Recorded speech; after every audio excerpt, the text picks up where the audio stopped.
Les pompiers s'apprêtaient à raccorder l'eau pour éteindre le feu. Mais ils ont découvert que la bouche d'incendie avait été volée. Non loin de là, la voiture brûlait encore. Ils ont dû traîner des tuyaux de plusieurs dizaines de kilos pour se raccorder à une bouche d'incendie à des centaines de mètres. Finalement, ils ont réussi à éteindre le feu. Et les personnes ont été secourues saines et sauves. Mais Herman restait très inquiet. Voler une bouche d'incendie équivaut à un meurtre prémédité. Cette fois, il n'y a pas eu de victime. Mais la prochaine fois, ce sera peut-être différent. Ils ont examiné les caméras de surveillance de la rue. 2 individus ont arraché la bouche d'incendie avec leur véhicule.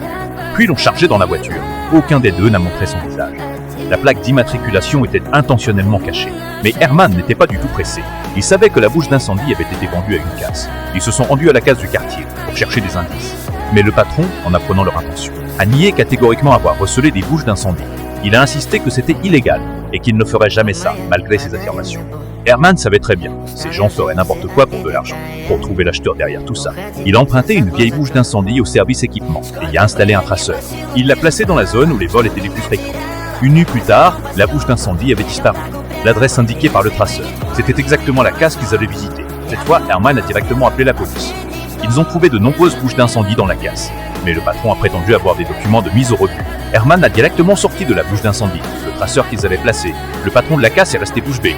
Maintenant, il était non seulement soupçonné de recel, mais aussi de falsification de documents officiels. La police l'a arrêté sur le champ.